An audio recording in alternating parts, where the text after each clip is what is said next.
વંદે ગુજરાત.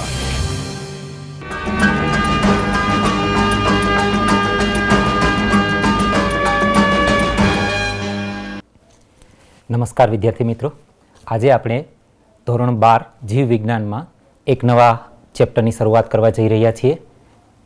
પ્રકરણ 10. આ પ્રકરણ મિત્રો એવું છે કે આપણા લાઈફ સાથે સંકળાયેલું છે. આ ચેપ્ટરનું નામ જ છે માનવ કલ્યાણમાં સૂક્ષ્મજીવો. સૂક્ષ્મજીવો એટલે શું? પહેલી વાત તો શરૂઆત આપણે ત્યાંથી જ કરીએ કે પાઠનું નામ છે સૂક્ષ્મજીવો, પણ સૂક્ષ્મજીવો કોને કહેશું આપણે? તો એક તો નરી આંખે આપણને ન દેખાઈ શકે, નરી આંખે આપણે એને જોઈ ન શકીએ, એ તમામ જીવો છે એને આપણે સૂક્ષ્મજીવો તરીકે ઓળખશું. આ સૂક્ષ્મજીવોની અંદર વાયરસ છે, બેક્ટેરિયા છે, એ ઉપરાંત ઘણી બધી લીલ છે, પછી ફૂગ છે, ઘણા બધા એની અંદર આપણે સમાવેશ કરી શકીએ. આ સૂક્ષ્મજીવો એવા છે કે જે આપણા રોજબરોજના લાઈફની અંદર, રોજબરોજની જિંદગીની અંદર આપણને કોઈને કોઈ જગ્યાએ ઉપયોગી પણ છે અને કોઈને કોઈ જગ્યાએ નડતરરૂપ પણ છે. ઘણા એવા છે સૂક્ષ્મજીવો જે આપણી લાઈફ સાથે એવા વણાયેલા છે કે કદાચ જો એને આપણે લાઈફમાંથી દૂર કરી નાખીએ તો લાઈફ જીવવું શક્ય નથી. અને અમુક સૂક્ષ્મજીવો એવા છે કે જેને લાઈફની અંદર જો એન્ટર થઈ ગયા તો જીવવું મુશ્કેલ છે. એટલે આજે આ તમામ સૂક્ષ્મજીવોની આપણે ચર્ચા કરવાના છીએ. જોઈએ, પાઠની શરૂઆત કરીએ છીએ સ્લાઇડ પરથી. તો માઇક્રોસ્કોપિક વનસ્પતિઓ અને પ્રાણીઓ ઉપરાંત સૂક્ષ્મજીવો પૃથ્વી પરના જૈવિક તંત્રના મુખ્ય ઘટકો છે. આપણે જાણીએ છીએ સૂક્ષ્મજીવો સર્વવ્યાપી છે, બધી જ જગ્યાએ છે. જેમ કે જમીન છે, પાણી છે, હવા છે, આપણા શરીરની અંદર છે, અને પ્રાણીઓ અને વનસ્પતિઓના શરીરની બહાર અને શરીરની અંદર બધી જ જગ્યાએ જોવા મળે છે. સૂક્ષ્મજીવો એવા સ્થાનોએ પણ જોવા મળે છે કે જ્યાં અન્ય જૈવ સ્વરૂપો મળતા નથી. હવે આનો મતલબ શું સમજવું આપણે? કે એવી જગ્યા છે કે જ્યાં જીવન દુર્બળ છે, જ્યાં જીવન આપણે શક્ય નથી, એવી જગ્યાઓ પર પણ આપણને સૂક્ષ્મજીવો જોવા મળે છે. જેમ કે ગરમ પાણીના ઝરાની અંદર કે જ્યાં તાપમાન 100 અંશ સેલ્સિયસ છે. વિચાર કરો, 100 અંશ સેલ્સિયસ તાપમાનની અંદર પણ સૂક્ષ્મજીવો, વાયરસ, બેક્ટેરિયા આપણને જોવા મળે છે. વધુમાં ખૂબ ઊંડા ભૂમિની અંદર પણ આપણને જોવા મળે છે. અમુક મીટર જાડા બરફના સ્તરોની અંદર પણ જોવા મળે છે. અતિ એસિડિક વાતાવરણની અંદર પણ આપણને, કે જ્યાં જીવ શક્ય જ નથી, એસિડિક એટમોસ્ફિયર છે, ત્યાં જીવ શક્ય જ નથી, એવી જગ્યા ઉપર પણ આપણને આ જીવો જોવા મળે છે. એટલે સૂક્ષ્મજીવો અત્ર તત્ર સર્વત્ર છે મિત્રો. કોઈ જગ્યા એવી નથી કે જ્યાં સૂક્ષ્મજીવો ન હોઈ શકે. દરેક જગ્યા, આ સૃષ્ટિ પરની દરેક જગ્યા એવી છે કે જ્યાં જે જગ્યાએ આપણે જઈને ઊભા રહીશું તો આપણે કોઈ મળે ન મળે સૂક્ષ્મજીવ મળશે. ચોક્કસ વાત છે એને. તો આ સૂક્ષ્મજીવો વિશે વધુ આપણે જોઈએ તો આગળની આ તમને જે દેખાય છે આની અંદર આપણે બેક્ટેરિયા જોઈ શકીએ છીએ. જો એ નંબરની આકૃતિ છે રોડ શેપ બેક્ટેરિયા છે, હેને. બી નંબરની આકૃતિ છે એ, અને સી નંબરની આકૃતિ, આ ત્રણ આકૃતિ જુઓ, આપણી ટેક્સ્ટ બુકની અંદર આપેલી જ છે બેટા, તમે જોઈ શકશો. એની અંદર આપણને કસા જોવા મળે છે અને રોડ શેપ એટલે કે નળાકાર આપણને બેક્ટેરિયા પણ જોવા મળે છે. ઠીક છે. ત્યાર પછી આ પણ સૂક્ષ્મજીવો જ છે. જુઓ, એની અંદર એ છે એ વાયરસ છે, એને બેક્ટેરિયોફેજ તરીકે ઓળખવામાં આવે છે. મિત્રો જો આ તમે જોઈ શકો છો, આ બેક્ટેરિયોફેજ વાયરસ ની અંદર ઉપરની અંદર છે ને એને હેડ તરીકે ઓળખવામાં આવે છે, એટલે કે એનું શીર્ષ છે. એની નીચે કોલર છે જેને ગ્રીવા તરીકે પણ ઓળખીએ છીએ. એ બેક્ટેરિયોફેજની અંદર નીચે જુઓ તમને ટેલ જોવા મળશે. ટેલની નીચે પ્લેટ છે, પ્લેટ અને પછી પિન્સ અને પ્રોંગ્સ છે, એટલે કે તંતુઓ છે. હવે આ બેક્ટેરિયોફેજ, હવે આપણને એમ થાય કે સર તમે કહો છો વાયરસ અને આકૃતિ બતાવો છો બેક્ટેરિયાની. આ બેક્ટેરિયા નથી, આ બેક્ટેરિયોફેજ છે. બેક્ટેરિયોફેજ એનું નામ છે, હકીકતે એ વાયરસ છે. એવો વાયરસ છે કે જે બેક્ટેરિયા પર પરોપજીવી છે, બેક્ટેરિયાની અંદર જઈને જીવે છે, બેક્ટેરિયાની અંદર જઈ અને પોતે પ્રજનન કરી શકે છે, માટે એનું નામ બેક્ટેરિયોફેજ પાડવામાં આવેલું છે. ઠીક છે. તો એની અંદર કેપ્સોમિયર આપણને જોવા મળે છે, એના તંતુ જોવા મળે છે, અને એ બેક્ટેરિયાની અંદર જઈ અને પ્રજનન કરી શકે છે. એ ઉપરાંત નીચે આપણને રોડ શેપ નળાકાર વાયરસ પણ આપણને જોવા મળે છે. આ જે તમને જોવા મળે છે એ ફંગલ કોલોની છે, એટલે કે ફૂગની વસાહતો છે. ફૂગ મોટે ભાગે વસાહતની અંદર, એકાકી ફૂગ ભાગ્યે જ જોવા મળે, વસાહતની અંદર જોવા મળે છે. આ ફૂગની કોલોની છે. જોઈએ આપણે આપણા ઘરની અંદર કે સવારે ઉઠીએ છીએ ત્યારથી સાંજે સૂઈએ છીએ ત્યાં સુધી આપણને કઈ રીતે આ સૂક્ષ્મજીવો ઉપયોગી છે? તો આપણે સૂક્ષ્મજીવો કે તેમની નિપજોનો ઉપયોગ દરરોજ કરીએ છીએ, જેનું એક સામાન્ય ઉદાહરણ છે કે દૂધમાંથી દહીં થવું. હવે મિત્રો આપણને ખબર છે, મમ્મી જ્યારે દૂધની અંદર કંઈક નાખે છે, શું નાખે છે? છાશ. એ છાશ નાખે છે, હકીકતે એ છાશ નથી, એ બેક્ટેરિયાનો જથ્થો છે. એ બેક્ટેરિયાનો જથ્થો દૂધની અંદર નાખવામાં આવે છે. કયા બેક્ટેરિયા છે? લેક્ટોબેસિલસ બેક્ટેરિયા છે. આ લેક્ટોબેસિલસ નામના બેક્ટેરિયા છે, એનો અમુક જથ્થો આપણે દૂધની અંદર નાખી દઈએ છીએ. દૂધની અંદર જેવું આપણે નાખશું એટલે દૂધની અંદર રહેલા પ્રોટીનનું એ અંશતઃ પાચન શરૂ કરી દેશે. આ લેક્ટોબેસિલસ પોતાના જેવા નવા બીજા બેક્ટેરિયા ઉત્પન્ન કરી દેશે અને આખું દૂધ છે એને કન્વર્ટ કરી નાખશે દહીંની અંદર. હવે દૂધમાંથી દહીં એટલે બીજું કંઈ નથી, એની અંદર લેક્ટોબેસિલસ નામના બેક્ટેરિયાનો ગ્રોથ કરવો. આપણે જે દહીં ખાઈએ છીએ હકીકતે એકચ્યુઅલમાં એ બેક્ટેરિયા છે. કયા બેક્ટેરિયા છે? લેક્ટોબેસિલસ. નામ યાદ રાખજો બેટા, પરીક્ષાની અંદર પૂછાઈ શકે એવો પ્રશ્ન છે. લેક્ટોબેસિલસ આ બેક્ટેરિયા છે એ માંથી દહીં બનાવવા માટે જવાબદાર છે. દૂધમાંથી દહીં બનાવવા માટે, ફરીથી બોલું છું, લેક્ટોબેસિલસ નામ યાદ રાખી લેજો, લખી લેજો નોટની અંદર, નોટ બનાવતા રહેજો. લેક્ટોબેસિલસ આ બેક્ટેરિયાનું નામ ખાસ યાદ રાખી લેજો, પૂછાઈ શકે એવું છે. તો આ લેક્ટોબેસિલસ છે એ દૂધમાંથી દહીં બનાવવાની પ્રક્રિયામાં લેક્ટોબેસિલસ બેક્ટેરિયાનો ઉપયોગ થાય છે. તે લેક્ટિક એસિડ બેક્ટેરિયા તરીકે પણ ઓળખવામાં આવે છે. લેક્ટિક એસિડ બેક્ટેરિયા દૂધમાં વૃદ્ધિ પામે છે અને તેને દહીંમાં પરિવર્તિત કરે છે. વૃદ્ધિ દરમિયાન LAB એટલે કે લેક્ટિક એસિડ બેક્ટેરિયા એસિડ સર્જે છે, જે દૂધને જમાવે છે અને દૂધમાં રહેલા પ્રોટીનનું પાચન પણ કરે છે. આ તમને જે સ્લાઇડ ઉપર દેખાય છે બેટા, આ લેક્ટોબેસિલસ છે, આ બેક્ટેરિયા છે. આ જ્યારે મમ્મી છાશ થોડી નાખે છે દૂધની અંદર, થોડું દૂધને ગરમ કરે છે, દૂધને ગરમ કરીને એની અંદર મમ્મી છાશ નાખે છે, ત્યારે આ બેક્ટેરિયા એની અંદર ગ્રો કરે છે. ઠીક છે. દહીંની થોડી માત્રા કે જેને નિવેશ દ્રવ્ય તરીકે ઓળખવામાં આવે છે, આરંભક તરીકે ઓળખવામાં આવે છે, એના રૂપમાં તાજા દૂધની અંદર ઉમેરવામાં આવે છે, જે લાખો LAB એટલે કે લેક્ટિક એસિડ બેક્ટેરિયા ધરાવે છે, જે અનુકૂળ તાપમાને ગુણિત થઈ અને દૂધને દહીંમાં પરિવર્તિત કરે છે, જેથી વિટામિન B12, અંડરલાઈન કરી લેજો બેટા, વિટામિન B12 ની માત્રા વધે છે અને તેનું પોષણ મૂલ્યમાં પણ વધારો થાય છે. આપણા જઠરમાં પણ સૂક્ષ્મજીવો દ્વારા થતા રોગોને અટકાવવા LAB એક લાભદાયી ભૂમિકા ભજવે છે. આ વાત કરી આપણે દહીંની વાત કરી છે કે દહીંની અંદર છે તો કઈ રીતે લેક્ટોબેસિલસ છે એ ગ્રો કરે છે. આપણા શરીરની અંદર પણ ઘણા બધા બેક્ટેરિયા જતા હોય છે રોજને માટે. ખોરાકની અંદર આપણે જે ખાઈએ છીએ એની અંદર પણ ઘણા બધા બેક્ટેરિયા આપણા શરીરની અંદર જતા હોય છે. આ બેક્ટેરિયા ક્યારેક આપણા શરીરની અંદર કોઈ પ્રકારની ખામી પણ ઉત્પન્ન કરતા હોય છે. ત્યારે આ લેક્ટોબેસિલસ જ્યારે અંદર જશે ત્યારે શું થશે? તો એ લેક્ટોબેસિલસ પેલા જે હાનિકારક બેક્ટેરિયા છે એનો નાશ કરી નાખશે અને દૂર કરી નાખશે, એને સ્થાને પોતે આવી જશે. ઠીક છે. એટલે આપણા માટે પણ એવું કહેવાય છે મિત્રો કે એક કટોરી દહીં છે, એક કટોરી દહીં જો રોજ લેવામાં આવે તો લગભગ ડોક્ટરની મુલાકાત નહીં લેવી પડે. જેવી રીતે સફરજન માટે છે એ જ રીતે દહીં માટે પણ છે. રોજ આપણે આપણા દાદાને યાદ કરો, દાદાના પપ્પાને યાદ કરો, એ લોકો શું, એનો મેઇન ખોરાક શું હતો? એના મેઇન ખોરાકની અંદર દહીં અથવા છાશ હતું. નોટ કરજો તમે, દહીં અથવા છાશ હતું. માટે એ લોકો આપણા કરતા સ્વસ્થ રીતે જીવન જીવીને ગયા. આપણા જીવનની અંદર ઘણી બધી નાનપણની અંદર તકલીફો ઊભી થઈ જાય છે અને યુવાવસ્થામાં અને યુવાવસ્થા પછીની અવસ્થાઓની અંદર બહુ બધી તકલીફો ઊભી થઈ જાય છે. એની પાછળનું એકમાત્ર કારણ આપણા ખોરાકમાંથી અત્યારે દૂધ, છાશ કે દહીં અદૃશ્ય થઈ ગયું છે. માટે મિત્રો પણ દહીંનો રોજના ખોરાકની અંદર, રોજના ભોજનની અંદર ઉપયોગ કરવો જ જોઈએ. આગળ વાત કરીએ છીએ હવે આપણે, એ છે ઢોસાની વાત કરીએ છીએ. ઢોસા અને ઇડલી છે એ પણ સૂક્ષ્મજીવોની જ દેન છે બેટા.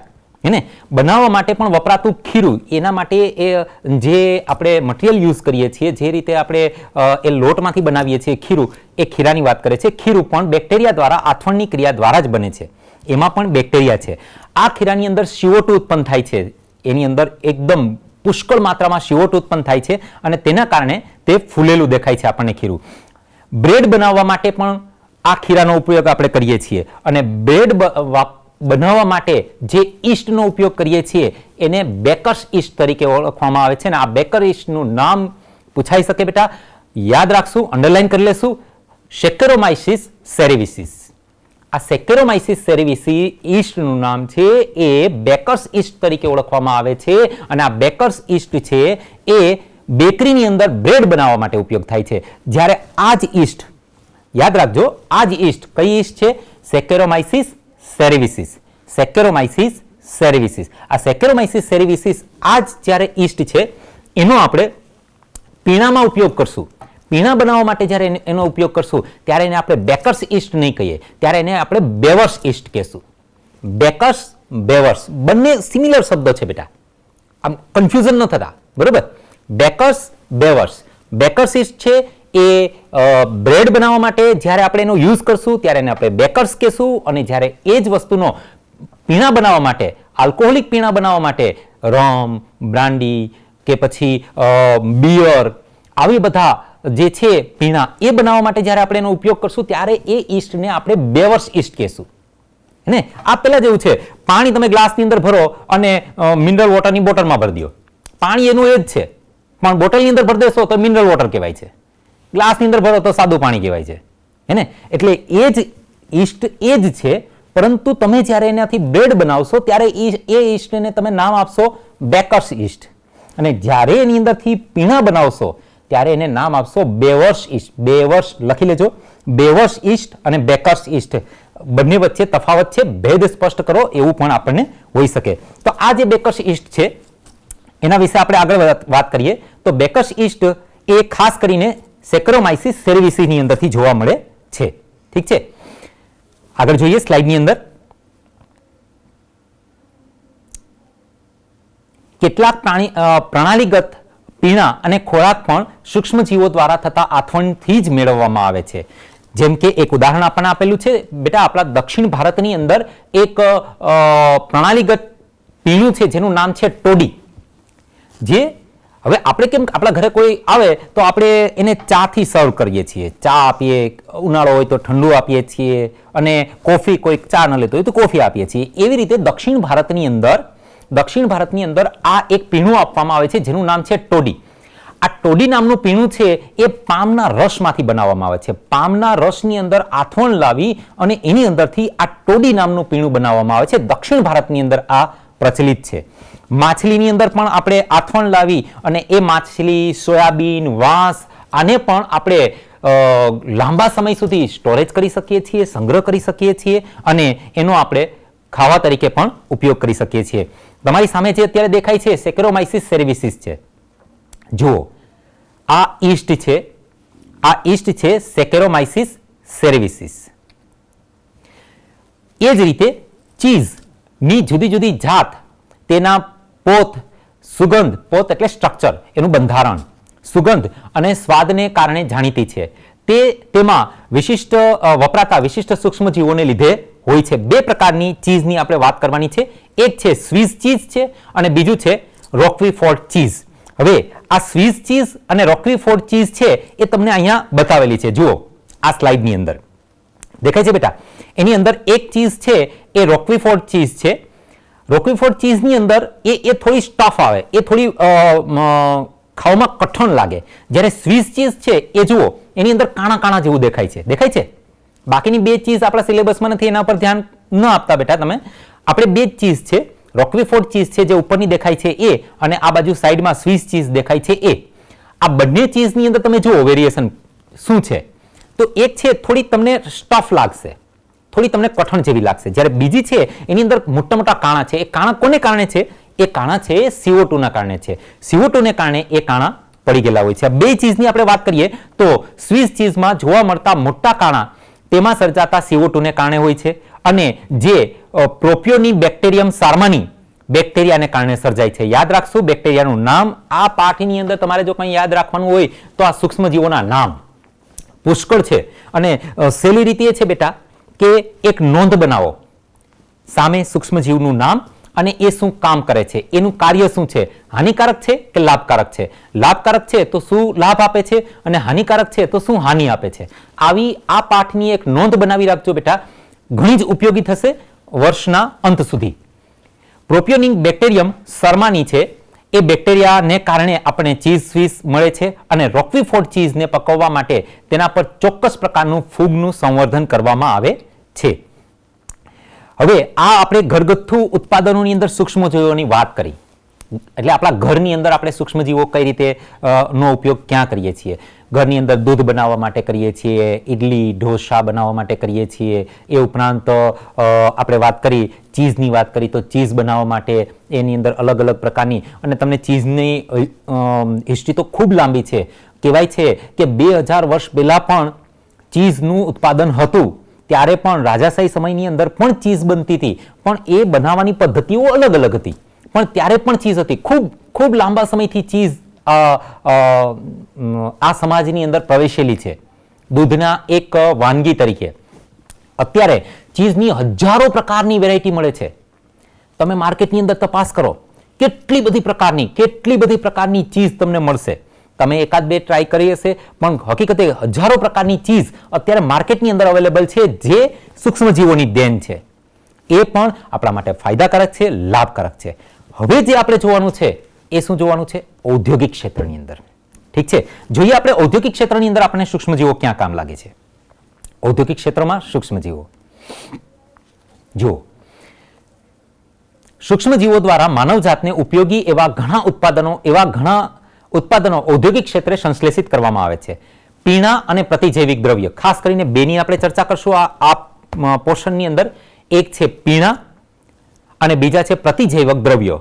હવે પીણા તો ઠીક છે, આપણને ખબર પડે કે ભાઈ વાઇન છે, બિયર છે, વિસ્કી છે, બ્રાન્ડી છે, રમ છે, આ બધાને આપણે પીણા તરીકે ઓળખીએ. પણ આ પ્રતિજૈવક દ્રવ્ય એટલે શું? સમજવા જેવી બાબત છે બેટા, ધ્યાન આપજો આ બાજુ. હેને, ઔદ્યોગિક ક્ષેત્રના ઉત્પાદન માટે ઉપયોગી સૂક્ષ્મજીવો માટે મોટા વાસણોમાં ઉછેરવામાં આવે છે. તેને આથવણકારકો તરીકે ઓળખવામાં આવે છે. ખૂબ મોટા વાસણો. આપણા ઘરે મમ્મી જ્યારે ઇડલી બનાવે છે અથવા ઢોસા બનાવે છે અથવા ખમણ બનાવે છે, ત્યારે શું કરે છે? એક નાના વાસણની અંદર લઈ અને જે પણ એના લોટના મિશ્રણો હોય એ નાખી અને એની અંદર ઈસ્ટ મૂકી દે, એટલે એનો આથો આવી જાય છે. પરંતુ જ્યારે ઔદ્યોગિક ક્ષેત્રની અંદર વાત કરીએ તો આપણને કલ્પના પણ ન આવે એટલા મોટા મોટા વાસણો હોય છે, એટલા મોટા મોટા બીકરો હોય છે, એટલા મોટા મોટા એના આથવણકારકો એને કહેવામાં આવે છે, ફર્મેન્ટેટર, આથવણકારકો કહેવામાં આવે છે. એટલા મોટા મોટા આથવણકારકો હોય છે અને એની અંદર આથો લઈ આવવામાં આવે છે. જોઈએ છીએ પહેલા આપણે આથવણયુક્ત પીણા. તો એની પહેલા તો આપણે આથવણ શબ્દ યાદ કરી લેવો પડે. ધોરણ 11 યાદ કરો, રિવાઇન્ડ કરો, બેકમાં જાઓ. ધોરણ 11 ની અંદર આપણે યાદ કરો, આથવણ આપણે જોઈ ગયા છીએ. આથવણની અંદર આપણે એવી વાત કરી હતી કે જ્યારે ગ્લુકોઝને આપણે તોડીએ છીએ, ગ્લુકોઝની આપણે ઓક્સિડેશન કરીએ છીએ. આપણા શરીરની અંદર જ્યારે ગ્લુકોઝ જશે ત્યારે શું થશે કે ત્યારે તો એને ઓક્સિજન મળી જશે, એટલે ગ્લાયકોલિસિસ થશે અને સંપૂર્ણ દહન થશે એનું, બરોબર છે. પરંતુ જ્યારે સૂક્ષ્મજીવોના શરીરની અંદર જશે અને એને જ્યારે ઓક્સિજન નહીં મળે ત્યારે શું કરવાનું છે? સૂક્ષ્મજીવો એનું અજારક શોષણ કરશે, આથવણ કરશે, અને એની અંદર આપણે યાદ કરો કે એના બે હતા પથ. એક હતો પ્રાણીઓની અંદર આથવણ કેવી રીતે થાય છે અને વનસ્પતિઓની અંદર આથવણ કેવી રીતે થાય છે. એ જ આથવણ આ છે બેટા, બીજું કંઈ જ નથી. આથવણ એનું એ જ છે, એ જે તમે ત્યાં ભણ્યા હતા એ જ આથવણ અહીંયા છે. પ્રાચીન કાળથી વાઇન, બિયર, વિસ્કી, બ્રાન્ડી કે રમ જેવા પીણા ઈસ્ટની મદદથી ઉત્પાદિત કરવામાં આવે છે. આ જ હેતુ માટે વપરાતી ઈસ્ટ એક છે જેનું નામ છે સેકેરોમાઇસિસ સેરેવિસી. યાદ રાખશું, સેકેરોમાઇસિસ સેરેવિસી. બ્રેડ બનાવવા માટે પણ એ ઉપયોગી છે. ઠીક છે, તેની મદદથી ધાન્ય અને ફળોમાં ના રસમાંથી ઇથેનોલનું ઉત્પાદન થાય છે, જેને બેવર્સ ઈસ્ટ, અંડરલાઈન કરી લેજો બેટા, બેવર્સ ઈસ્ટ કે. ત્યાં આપણે નામ શું આપ્યું હતું? Baker's yeast. અહીંયા શું નામ છે? બેવર્સ ઈસ્ટ છે. આથવણ માટે વપરાતા કાચા માલના પ્રકાર અને પ્રક્રિયાના પ્રકાર. હવે કાચા માલનો પ્રકાર અને પ્રક્રિયાનો પ્રકાર, બે શબ્દ અહીંયા અલગ અલગ આપેલા છે. એમાં નિસ્યંદિત છે કે અનિસ્યંદિત છે. હવે નિસ્યંદિત એટલે શું? મિનરલ.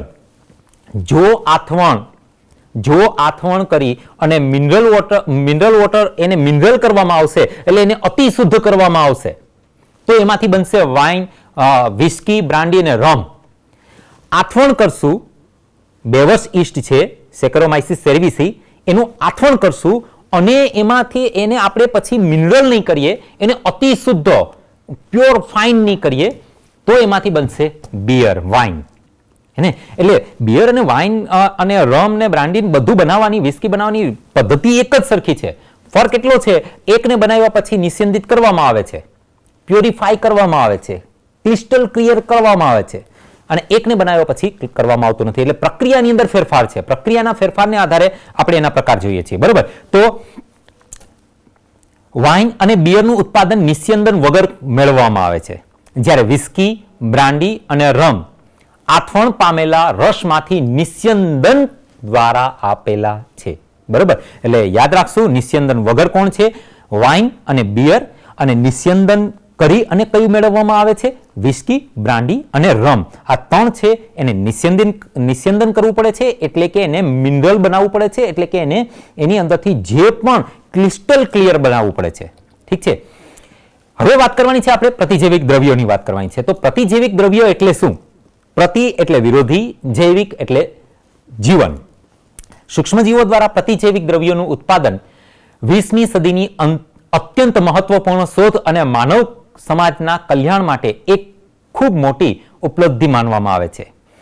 એન્ટીબાયોટિક, એને આપણે અંગ્રેજીની અંદર એન્ટીબાયોટિક કહીએ છીએ. આ એન્ટીબાયોટિક છે ને એ ગ્રીક ભાષાનો શબ્દ છે, જેની અંદર એન્ટી ગ્રીક શબ્દ છે, જેનો અર્થ થાય છે વિરુદ્ધ, અને બાયોનો અર્થ થાય છે જીવન. જીવન વિરોધી દ્રવ્ય એટલે પ્રતિજૈવિક દ્રવ્ય, એન્ટીબાયોટિક. બંનેના સમન્વય દ્વારા બનતો શબ્દ જીવન વિરુદ્ધ થાય છે. જ્યારે મનુષ્યના સંદર્ભમાં તેઓ જીવન વિરુદ્ધ નહીં પરંતુ પૂર્ણ જીવન માનવામાં આવે છે. હવે જો આ લીટી સમજવા જેવી છે. લીટી નાની આપી દીધી છે, પણ આવી તો ઘણી બધી લીટી બેટા એનસીઆરટી ની અંદર છે કે જેને તમારે ડીપમાં જઈ અને થોડુંક એના ઉપર મનોમંથન કરવું પડે. શબ્દ એક આપી દે છે, પછી એના કેટલા બધા તમારે એના પર તમારે વિચાર કરવા પડે છે. અહીંયા એક લીટી આપેલી છે, શું છે કે મનુષ્યના સંદર્ભની અંદર તેઓ જીવન વિરુદ્ધ નથી પરંતુ પૂર્ણ જીવન માનવામાં આવે છે. એનો મતલબ શું? તો જીવન વિરોધી કોને કહેવામાં આવે છે? પ્રતિજૈવિક દ્રવ્ય એટલે એવું દ્રવ્ય કે જે આપણને નુકસાન કરતા બેક્ટેરિયા કે વાયરસ છે ને એને મારે. આપણને કઈ ન ફરક પડે. આપણા શરીરમાં એ દ્રવ્ય જાય તો આપણને નો ટેન્શન, પણ એ જ દ્રવ્ય જો આપણને નુકસાન કરતા જે છે વાયરસ, બેક્ટેરિયા એના શરીરમાં જાય તો એના શરીરને હેરાન કરશે, એના શરીરને તકલીફ કરાવશે, એને મારી નાખશે, અથવા તો એને નિષ્ક્રિય કરી નાખશે, અથવા મંદ કરી નાખશે. એટલે આપણો દુશ્મન કોણ છે? વાયરસ, બેક્ટેરિયા, જે હાનિકારક છે એ. બરોબર. અને એનો દુશ્મન પાછો કયો? પ્રતિજૈવિક દ્રવ્ય, જેને આપણે એન્ટીબોડી કહીએ છીએ. તો કહેવત છે ને કે દુશ્મનનો દુશ્મન દોસ્ત હોય. તો એ જે દુશ્મનનો દુશ્મન છે એ આપણો દોસ્ત બની ગયો. પ્રતિજૈવિક દ્રવ્ય એટલે આપણા માટે ખૂબ જ ઉપયોગી. જો કદાચ આપણા જીવનમાંથી પ્રતિજૈવિક દ્રવ્યોને એ પણ એક પ્રકારના વાયરસ, બેક્ટેરિયામાંથી મેળવવામાં આવેલા રસાયણો જ છે, પરંતુ આ જે રસાયણો છે એને જો તમે આપણા શરીરમાંથી દૂર કરી નાખવામાં આવે અથવા તો એનો ઉપયોગ ન કરવામાં આવે તો આજનું જીવન શક્ય જ નથી. આજનું જીવન જે આપણે જીવીએ છીએ એ કોઈ દિવસ જીવી ન શકીએ આ રીતે. એને એક સિમ્પલ ઉદાહરણ આપું બેટા તમને. બીજા વિશ્વયુદ્ધની વાત કરીએ તો બીજા વિશ્વયુદ્ધ દરમિયાન, પહેલા વિશ્વયુદ્ધ દરમિયાન પણ આ જ પરિસ્થિતિ હતી, પરંતુ બીજા વિશ્વયુદ્ધ દરમિયાન કેવું થયું કે જે પિસ્તોલ, પછી તોપ ગોળાઓ, આવી બધી વસ્તુઓ વધી ગઈ હતી અને એને કારણે જોખમ, ઘાવ લાગવો અને એ પ્રમાણ વધી ગયું હતું. પહેલા વિશ્વયુદ્ધની અંદર હતું પણ ઓછું હતું, ઘાવ લાગવો સૈનિકોને બહુ ઓછા લાગતા હતા, પણ બીજા વિશ્વયુદ્ધની અંદર આ પ્રક્રિયા, ઘાવ લાગવાને કારણે જે સૈનિકો છે એ મરવાની ક્રિયાઓ ઘણી બધી બનતી હતી. એવી ઘટનાઓ ખૂબ બનતી હતી બીજા વિશ્વયુદ્ધ દરમિયાન. અને એ સમયગાળા દરમિયાન આપણી પાસે કોઈ પણ પ્રકારનું આવું એવું દ્રવ્ય નહોતું કે જે આપણા ઘાવની અંદર રહેલા બેક્ટેરિયાને મારી શકે. ઘાવ લાગે, સ્વાભાવિક છે, ઘાવ લાગે જ્યારે આપણને, ત્યારે શું થાય છે? ત્યારે એ વાતાવરણની અંદર ઉગતા બેક્ટેરિયા અથવા તો કોઈ પણ રીતે સંપર્કમાં, જે આપણા સંપર્કમાં આવે છે બેક્ટેરિયા કે વાયરસ, એ આપણા શરીરમાં એક ઘાવ દ્વારા એન્ટ્રી કરી લે છે. આપણા શરીરની અંદર ઘણા બધા છિદ્રો છે, મુખ છે, નાસિકા છિદ્ર છે, પણ આ બધા છિદ્રો દ્વારા એ જઈ શકતા નથી આપણા શરીરની અંદર. શું કામે નથી જઈ શકતા? આપણું પ્રોટેક્શન વોલ, હે ને, લાળ ગ્રંથિ છે, પછી નાકની અંદર આવેલી ગ્રંથિઓ છે, પછી આપણા જેટલી જગ્યાએ છિદ્રો છે એટલી જગ્યાએ કુદરતે આપણને પ્રોટેક્શન વોલ આપેલી છે કે ત્યાંથી એ આગળ કોઈ પણ વાયરસ, બેક્ટેરિયા અંદર પ્રવેશી શકશે નહીં. તો હવે આપણા શરીરની અંદર વાયરસ, બેક્ટેરિયા જવા માટે જો આપણને ઘાવ લાગે તો ત્યાંથી એ ઘૂસી જાય છે આપણા શરીરની અંદર. આપણા શરીરની અંદર જાય, આપણા શરીરની અંદર પ્રજનન કરે અને પ્રજનન કરી અને પુષ્કળ માત્રાની અંદર પોતાની કોલોની ઉત્પન્ન કરે અને આપણને રોગિષ્ટ બનાવી દે છે. બીજા વિશ્વયુદ્ધ દરમિયાન પણ આવું જ થતું હતું. એ સમયગાળા દરમિયાન આપણી પાસે કોઈ એન્ટીબાયોટિક કે કોઈ પણ પ્રકારનું પ્રતિજૈવિક દ્રવ્ય નહોતું બેટા આપણી પાસે. માટે શું થતું હતું કે માત્ર સૈનિકોને થોડો અમથો ઘાવ લાગે તો પણ એ સૈનિકોને ત્યાં ગેંગ્રીન થઈ જતું હતું, ત્યાં પાક થઈ જતો હતો અને એ હાથ પગ કે એ અંગ કાપી નાખવું પડતું હતું અને સૈનિકોના મૃત્યુનું પ્રમાણ ઘાવને કારણે વધી જતું હતું. ગોળી લાગવાને કારણે અથવા તોપગોળાને કારણે જેટલા મૃત્યુ નહોતા થતા બેટા, એટલા મૃત્યુ આ ઘાવને કારણે થઈ જતા હતા. સૈનિકોના મૃત્યુનું પ્રમાણ વધવા લાગ્યું અને સમગ્ર વિશ્વ ચિંતિત થઈ ગયું કે હવે શું કરીએ. એ સમયે એક વૈજ્ઞાનિક એલેક્ઝાન્ડર ફ્લેમિંગ, એ વૈજ્ઞાનિક છે એણે પ્રયત્ન ચાલુ કરી દીધા. આમ તો વિશ્વભરના વૈજ્ઞાનિકોએ પ્રયત્ન ચાલુ કરી દીધા હતા કે આ જે વાયરસ બેક્ટેરિયા આપણા શરીરની અંદર એન્ટ્રી લે છે એ વાયરસ બેક્ટેરિયાને કઈ રીતે આપણે રોકી શકીએ, મારી શકીએ અથવા અટકાવી શકીએ. પરંતુ એમાં એક વૈજ્ઞાનિક એલેક્ઝાન્ડર ફ્લેમિંગ એને સફળતા મળી અને એ વૈજ્ઞાનિક આમ તો એ પણ છે એ ઘણા બધા પ્રયોગો એક સાથે કરતા હતા. એમાં એવો પણ એક પ્રયોગ હતો કે બેક્ટેરિયાનો ઉછેર કરવાનો પ્રયોગ. એક પ્રયોગ એવો હતો કે ફૂગ છે એમાંથી કયા કયા કેમિકલ્સ મળે છે એ કરવાનો ઉપયોગ. એ પ્રયોગ કરતા હતા એ એલેક્ઝાન્ડર ફ્લેમિંગ. આવા ઘણા બધા પ્રયોગો કરતા હતા. એમાં એવું થયું કે એક પેટ્રી ડીશ એણે યુઝ કરી. એ એવી હતી કે જેમાં એ એક ફૂગનું કંઈ પ્રેક્ટિકલ કરતા હશે અથવા પ્રયોગ કરતા હશે. એ ફૂગના પ્રેક્ટિકલ પ્રયોગ કરવાવાળી જે પેટ્રી ડીશ હતી એને બરોબર સાફ ન કરી. સાફ ન કરી અને એને પેટ્રી ડીશનો ઉપયોગ એણે બેક્ટેરિયા માટે કરી લીધો અને એની અંદર બેક્ટેરિયા નાખ્યા 1 કલાક સુધી રાહ જોઈ, 2 કલાક સુધી જાય, એમાં ગ્રોથ જ ન થયો બેક્ટેરિયાનો. એટલે એલેક્ઝાન્ડર ફ્લેમિંગને અચરજ થઈ કે આ બાકીની બધી પેટ્રી ડીશમાં તો ગ્રોથ થાય છે બેક્ટેરિયાનો, તો આ પેટ્રી ડીશમાં એવું તો શું છે કે જેથી કરીને બેક્ટેરિયાનો ગ્રોથ થતો નથી. એટલે એલેક્ઝાન્ડર ફ્લેમિંગે પછી ઝીણવટભરી એની તપાસ કરી તો એની અંદર એને પહેલા જે ફૂગનો પ્રયોગ કરતા હતા એ ફૂગના તંતુ એની અંદર જોવા મળ્યા. એટલે એને આશ્ચર્ય થયું કે આ ફૂગનું તંતુ છે તો આ બેક્ટેરિયા કેમ નથી પ્રોગ્રેસ કરતા, એનો ગ્રોથ કેમ નથી થતો. પછી એણે એ ફૂગને જોઈ. એ ફૂગ હતી કઈ હતી? પેનિસિલિયમ. પેનિસિલિયમ નોટેટમ. આ પેનિસિલિયમ નોટેટમ નામની ફૂગ હતી. આ ફૂગનું અંદર એવું એક કેમિકલ હતું કે એ કેમિકલ બેક્ટેરિયાને મારી નાખતું હતું. એ બેક્ટેરિયાનો વિરોધ કરતું હતું. એ બેક્ટેરિયાનો ગ્રોથ નહોતું થવા દેતું. જોયું? થઈ ગયો શબ્દ પ્રતિજૈવિક દ્રવ્ય. અને બેક્ટેરિયાનો ગ્રોથ નહોતો થવા દેતો. એટલે તાત્કાલિક એણે આખા વિશ્વમાં જાણ કરી દીધી કે ભાઈ મને આ આપણા શરીરમાં જે બેક્ટેરિયા વાયરસ ઘૂસે છે એને અટકાવવા કે મારવા માટેની મને આ એક રસ્તો મળી ગયો છે. અને એ પેનિસિલિયમ નોટેટમ હતી અને એની અંદરથી જે કેમિકલ કાઢવામાં આવ્યું એ ફૂગના નામ ઉપરથી એને નામ આપી દેવામાં આવ્યું પેનિસિલિન. પેનિસિલિન એ સૌથી પહેલા શોધાયેલી, આ વિશ્વ પર સૌથી પહેલા શોધાયેલી પ્રતિજૈવિક દ્રવ્ય જેને આપણે કહીએ છીએ એન્ટીબાયોટિક. પ્રતિજૈવિક દ્રવ્ય એન્ટીબાયોટિક આ એવું દ્રવ્ય છે કે જે આપણા માટે ખૂબ ઉપયોગી છે. આપણને કોઈ નુકસાન નથી કરતું, પરંતુ આપણા જે દુશ્મનો છે, આપણા જે હાનિકારક બેક્ટેરિયાના વાયરસ છે એનો નાશ કરી નાખે છે. તો એ છે પ્રતિજૈવિક દ્રવ્ય. જોઈએ પ્રતિજૈવિક દ્રવ્ય ઉપર શું કહે છે આપણી ટેક્સ્ટબુક. પ્રતિજૈવિક દ્રવ્ય જુઓ, એન્ટી ગ્રીક શબ્દ છે અને તેનો અર્થ થાય છે વિરુદ્ધ અને બાયોનો અર્થ થાય છે જીવન. બંનેના સમન્વય દ્વારા બનતો શબ્દ જીવન વિરુદ્ધ થાય છે. જ્યારે મનુષ્યના સંદર્ભમાં તેઓ જીવન વિરુદ્ધ નહીં પરંતુ પૂર્ણ જીવન માનવામાં આવે છે. પ્રતિજૈવિક દ્રવ્યો એક પ્રકારના રસાયણ છે. તેમનું નિર્માણ કેટલાક સૂક્ષ્મજીવો દ્વારા કરવામાં આવે છે જે રોગ સર્જનારને મારી નાખે છે, એટલે કે વાયરસ બેક્ટેરિયાને મારી નાખે છે અથવા તેની વૃદ્ધિને મંદ પાડે છે. સૌ પ્રથમ શોધાયેલી એન્ટીબાયોટિક છે પેનિસિલિન. નામ યાદ રાખી લેશું, અંડરલાઈન કરી લેશું બેટા. પેનિસિલિન એ સૌથી પહેલામાં પહેલી શોધાયેલી એન્ટીબાયોટિક છે અને તેનો શોધ કરનાર છે એલેક્ઝાન્ડર ફ્લેમિંગ. આ એલેક્ઝાન્ડર ફ્લેમિંગ છે. જુઓ બેટા, આ વૈજ્ઞાનિકે દ્વિતીય વિશ્વયુદ્ધ દરમિયાન વિક્રમ સર્જી દીધો બેટા. એણે એ વસ્તુની શોધ કરી હતી કે દ્વિતીય વિશ્વયુદ્ધ દરમિયાન જો કદાચ એલેક્ઝાન્ડર ફ્લેમિંગ દ્વારા અનાયાસે અચાનક જ જો આ શોધ ન થઈ હોત તો અત્યારે અડધું વિશ્વ બીજા વિશ્વયુદ્ધ દરમિયાન નષ્ટ થઈ ગયું હોત. એટલા બધા સૈનિકો મરી ગયા હોત. પરંતુ એલેક્ઝાન્ડર ફ્લેમિંગે છે એ સૌપ્રથમ પેનિસિલિનની શોધ કરી. જ્યારે એલેક્ઝાન્ડર ફ્લેમિંગ સ્ટેફાઇલોકોકાઈ નામના બેક્ટેરિયા હતા એના પર કામ કરી રહ્યા હતા, ત્યારે તેમણે જોયું કે ધોયા વગરની એક સંવર્ધિત પ્લેટ એટલે પેટ્રી ડીશ પર મોલ્ડ ઉત્પન્ન થઈ હતી, એટલે એક ફૂગ એને ઉત્પન્ન કરી હતી જ્યાં સ્ટેફાઇલોકોકાઈ વૃદ્ધિ પામી શક્યા નહીં. પછી એ પ્લેટની અંદર જ્યારે એને સ્ટેફાઇલોકોકાઈ મૂક્યા કે જેની અંદર પેલી મોલ્ડ હતી એટલે કે ફૂગ હતી, એ ફૂગવાળી જે પ્લેટ હતી એની ઉપર સ્ટેફાઇલોકોકાઈ મૂક્યા તો સ્ટેફાઇલોકોકાઈ છે એ બેક્ટેરિયા વૃદ્ધિ પામી શક્યા નહીં. તેમણે નોંધ્યું કે મોલ્ડ દ્વારા એટલે પેલી ફૂગ દ્વારા ઉત્પન્ન થતા રસાયણને કારણે આવું થયું અને પછી તેણે એ રસાયણને નામ આપી દીધું. શું નામ આપ્યું બેટા? Yes, penicillin. પેનિસિલિન નામ આપ્યું કારણ કે આ જે રસાયણ છે કેમાંથી મેળવવામાં આવેલું હતું? પેનિસિલિયમ નોટેટમ. અંડરલાઈન કરી લેજો, પેનિસિલિયમ નોટેટમ ફૂગમાંથી સર્જાયું હતું.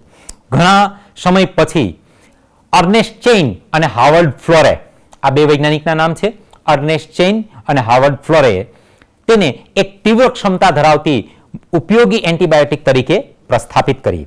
આ એલેક્ઝાન્ડર ફ્લેમિંગ છે બેટા, અને આ જે છે આ પેનિસિલિન, પેનિસિલિયમ નોટેટમ. આ ફૂગ છે, આ એની કોલોની છે, આ એને પેટ્રી ડીશની અંદર એ ફૂગને સંવર્ધિત કરવામાં આવેલી છે. આ વેરી પેટ્રી ડીશ છે.